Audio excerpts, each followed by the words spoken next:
Bonjour les amis. Figurez-vous que si on écoute la météo, aujourd'hui c'est le dernier jour. C'est le dernier jour avec un temps sans neige et une température positive. Ce soir doit arriver les -1, -2 et la neige. D'ailleurs, bon, vous voyez les nuages gris là comme ça, là, c'est ça. Ça sera pour ce soir, fin de journée. Voilà, donc j'en profite, il n'y a pas de vent. Ce qui est assez étrange, parce qu'en général, quand la neige arrive, il y a toujours du vent pour ramener les nuages. Mais là, il n'y en a pas. Le chien est resté à l'intérieur. Mais bon, voilà. Alors, vous savez que je vous parle de ce qui se passe en Russie, de ce qui se passe dans mon village, dans ma ville à côté, etc. etc. Dina, viens. Et seulement, il y a des gens qui m'écrivent, et là il y en a eu beaucoup, qui me demandent mon avis. Je sais pas en quoi mon avis est intéressant, mais bon, qui me demandent mon avis sur ce qui se passe en Israël. Alors, j'ai décidé de vous en dire un mot parce qu'en fait, ça concerne la Russie, vu que la Russie a dit ce qu'elle en pensait. Ils sont pas spécialement en odeur de sainteté dans les médias français. Bon, bref. Donc, qu'est-ce qui a été dit? Donc, le président Poutine a dit, en fait, il a dit qu'il était neutre, que la Russie était neutre. C'est assez complexe. Déjà, première chose, il y a des juifs, des Israéliens qui disent « Oh, la Russie, pourquoi ils sont neutres, pourquoi ?» Mais dites donc les petits loups, qui c'est qui a envoyé des armes à l'Ukraine? C'est les Togolais?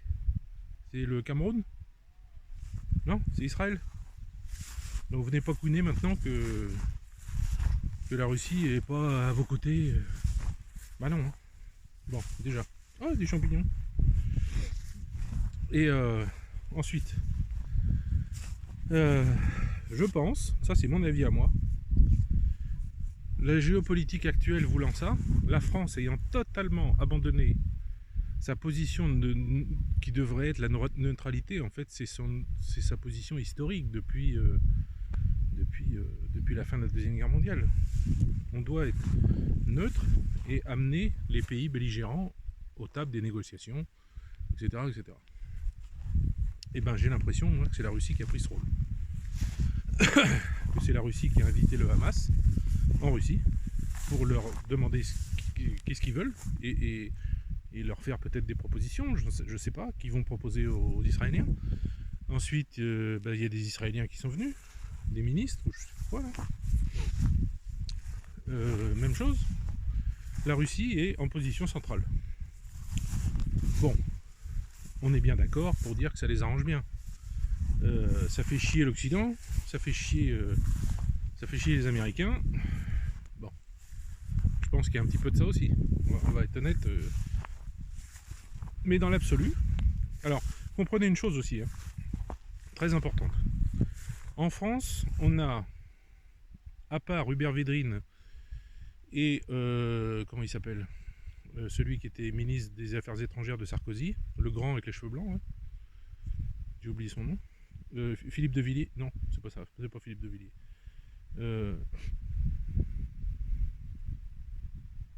Bon, vous allez me le marquer dans les commentaires. Donc ce monsieur, ces personnes étaient des diplomates. Tous les autres, c'est que des clowns. Alors le top du top, c'est Le Drian quand même, hein, qui a été pendant assez longtemps à la tête du ministère des Affaires étrangères français et qui dans sa vie n'a été que maire de Brest. Et puis peut-être maire de l'agglomération en Bretagne, je sais pas quoi, une connerie comme ça. Un truc qui sert à rien. Les trucs qui ont été créés pour donner des postes à des gens, pour les remercier, pour les élections, et patati et patata, et pour gagner plein de pognon sur votre dos. Ce genre de trucs. Donc voilà, lui, nul. Par contre, vous avez des gens en face, comme par exemple Lavrov, qui a été à l'université spéciale russe de diplomatie et qui a étudié pendant des années et des années la diplomatie. Et les gens qui sont autour de lui, c'est la même chose. C'est que des gens qui connaissent par cœur, sur le bout des doigts, ce qu'il faut faire, ce qu'il faut dire, dans quelles conditions on fait ça, dans quelles conditions on propose ceci, dans quelles conditions on fait cela. Ils savent tout ça. Je comprends pas, moi. Je comprends pas qu'on mette ministre de choses si importantes, des clowns. C'est des clowns. Qu'est-ce qu'ils ont fait? Et là, qu'est-ce qu'ils font là? Ils font quoi? Et c'est qui le ministre des Affaires étrangères français? J'en sais même rien. Est-ce que vous le savez, vous? On sait pas qui c'est. Je sais pas. Enfin, vous me direz, je regarde pas trop les médias français non plus. Peut-être qu'ils passent à la télé et je le vois pas. Mais je sais pas qui c'est. Ensuite, donc la Russie a pris une position centrale. Je pense qu'en privé, ils ont dû dire aux Israéliens c'est qui a envoyé des armes à l'Ukraine là, hein? C'est qui? Bon, j'espère qu'ils leur ont mis ça dans les dents. Parce qu'évidemment, quand on fait quelque chose, il faut s'attendre. Quand on fait quelque chose contre quelqu'un, il faut quand même s'attendre à une réponse. Là, ils ont la réponse. J'ai acheté 2 petits arbres. Elena a fait une sorte de protection autour et j'ai l'impression qu'ils ont été bouffés. Ah, fait chier. Oh bah il y en a un qui a été rogné jusqu'au bout. Puis l'autre ils ont bouffé les feuilles. Enfin, vous me direz, la protection est pas terrible. C'est un pommier, un poirier. Enfin bon, si tout est ok, vu que c'était de la bonne qualité, il devrait repousser. Bon bref. Tiens, vous voyez, regardez, on a fait un coin ici là. Tout ça là, ça sera que des framboises, des framboises, alors de plusieurs types. En Russie, il y a des grosses framboises noires comme ça, là, délicieuses. Et on en a mis 2 pieds. Non, même 3, 1, 2, 3. Là, il y en a eu d'autres. Elena a mis d'autres trucs qui viennent de chez sa maman, je pense. Je pense que l'année prochaine, ouais, cet été, on va se régaler. Et comme j'ai tout clôturé, bah, les vaches et les chèvres ne peuvent plus venir. Bon, bref, donc voilà. La Russie reste au milieu. Si un jour il y a négociation, je pense que ça se passera. Ça se passera en Russie ou dans un pays ami ou en Chine, mais certainement pas chez les Américains, certainement pas en Europe, parce que tous ces gens se sont fait détester par tous les Arabes du monde en fait presque, sauf ceux qui ont un intérêt économique important, mais sinon tout le monde déteste l'Europe et les États-Unis maintenant.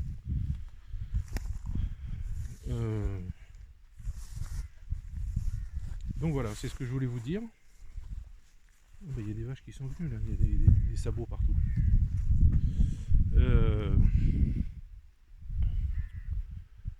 Donc ce dernier jour d'été, non pas d'été, d'automne on va dire.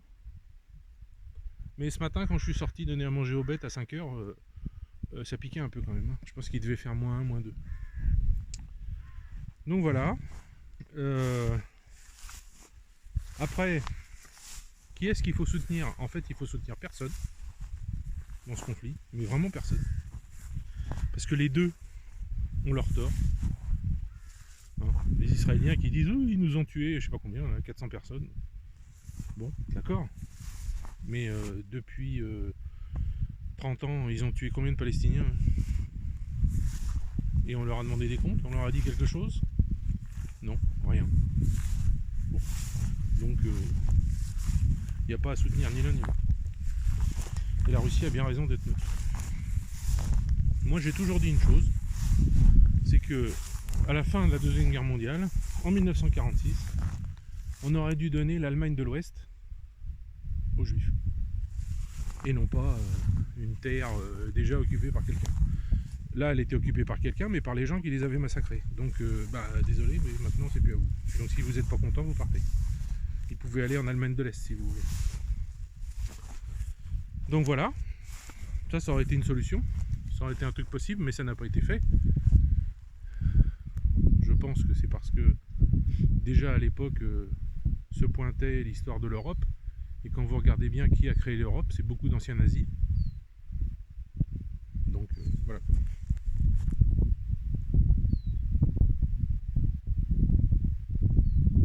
J'entends un piaf qui...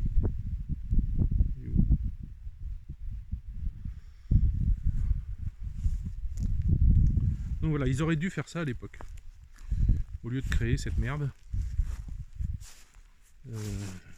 Parce que les juifs, d'accord, bon là, ils ont tué, le Hamas a tué des gens, mais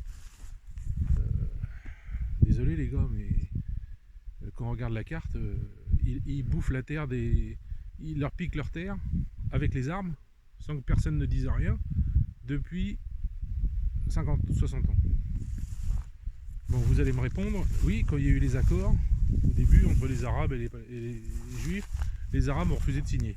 Bon, d'accord, ils ont refusé de signer. Mais bon, est-ce que ça justifie de bombarder une ville où on sait pertinemment que les gens sont enterrés dans les tunnels et qu'à l'extérieur, c'est des gosses et des grands-mères et... Non, non, je suis désolé. Non, d'ailleurs, vous remarquerez que, contrairement à ce que on vous dit, en Ukraine, les Russes font tout, mais vraiment tout, jusqu'à la limite, pour ne pas tuer de civils. C'est complètement l'inverse de ce qu'on vous dit, ça. Et ça, je le sais de source sûre.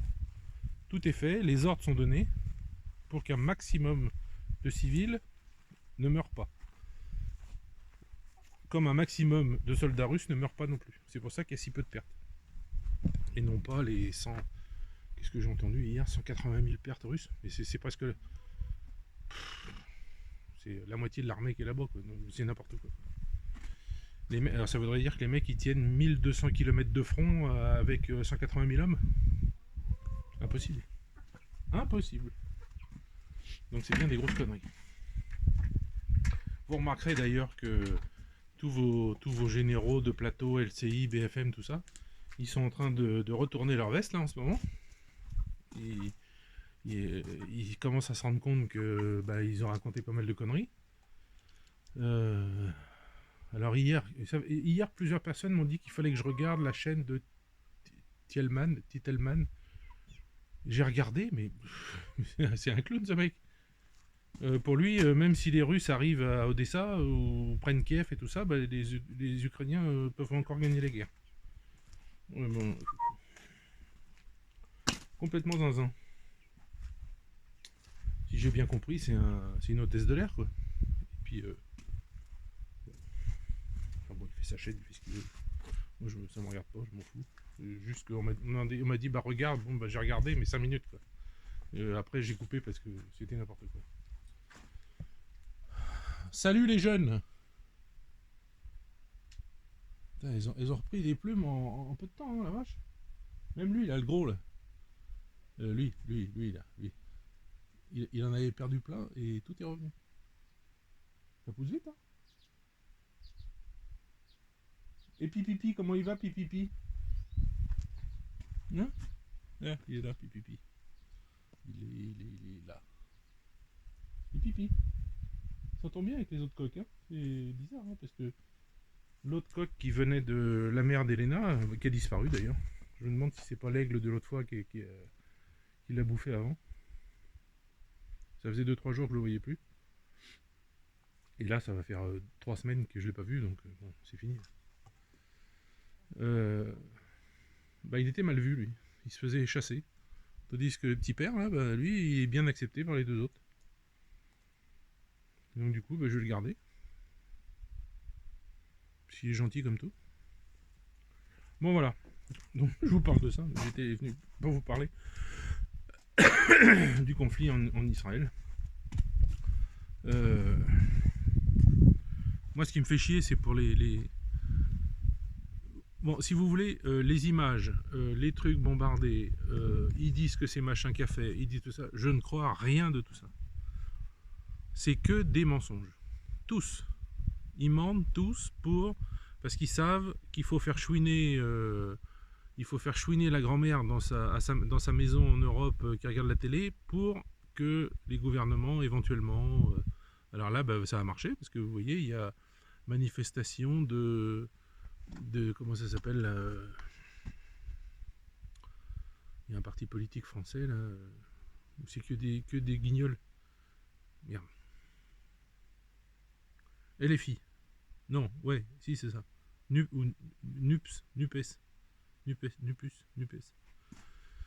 Bon, alors ils ont fait une manifestation contre l'antisémitisme. Donc le problème est là, et ça c'est un gros problème, c'est que si vous dites à quelqu'un, vous l'insultez, vous lui parlez de ses origines, vous lui dites que c'est un sale juif, vous lui dites que c'est antisémite, mais si vous critiquez le gouvernement israélien parce qu'il fait des conneries, ou parce qu'il fait des choses pas bien, ou parce que tout ça, alors c'est antisémite aussi ça. C'est incroyable. C'est à quoi d'antisémite de dire qu'ils font des choses pas bien? Alors, quand on dit que Macron c'est un trou du cul, on est anti-français. Enfin, ces gens sont pas logiques. Et d'ailleurs, j'ai remarqué, et c'est très bien, qu'il y a beaucoup de juifs qui manifestent contre les bombardements, pour la paix, pour tout ça. Mais ça, c'est des gens bien. Ils ont des couilles en plus. Parce que faut le faire quand même. Tu veux que je trouve? Allez, viens. Viens, ma fille. Tu t'es promené? Qu'est-ce que tu as vu? Hein? Aïe, aïe, aïe, aïe. Il y a Pipipi qui arrive et c'est la guerre avec la chienne. Hein? Tu viens, Dina? Où il est Pipipi? Hein? Tu aimes pas, hein? Ah. Eh oui, mais t'as mangé son frère, tu te rappelles? Quand tu es arrivé ici. Elle avait un petit frère, elle avait un frère noir. Et tu l'as attrapé, tu l'as bouffé. Bah maintenant, voilà. Donc je l'empêcherai pas de te courir derrière, ma fille. Hein? C'est bien, mon pépère. C'est bien, Pipipi. Bon, voilà.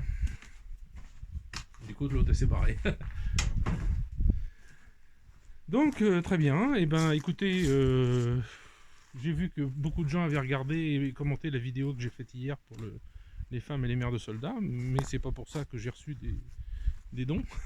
Donc, enfin, si, j'en ai reçu un, je crois. Bon, bah écoutez, qu'est-ce que je peux vous dire? Comment je peux vous pousser? Comme vous pousser, je veux pas vous pousser, mais comment je peux vous convaincre qu'elles en ont besoin? Je sais pas quoi faire, moi. Oh merde, il y a un nain qui est tombé. Avec le vent, ça. Je sais pas comment vous convaincre qu'il y en a besoin, quoi. Parce que je sais bien, et c'est pour ça que je pousse personne. C'est des petits nains que j'ai achetés une fois. Je trouve mignon. Je sais que vous avez des difficultés en France, je sais que c'est compliqué. Mais je sais aussi que pour pas mal de monde, 10 euros c'est pas beaucoup, et pour ici c'est bien, quoi. 10, 20, 30, c'est bien. Alors ce matin, j'ai reçu, à propos des enfants, j'ai reçu d'un parrain une centaine d'euros. Alors ça fait moins, ça fait avec les 10% que prend Boosty plus l'euro qui a remonté un peu, ça a fait 7800 roubles. Bon, ce qui est bien. Avec ça, je vais pouvoir lui acheter, je pense, un vêtement, un plaid, un jouet,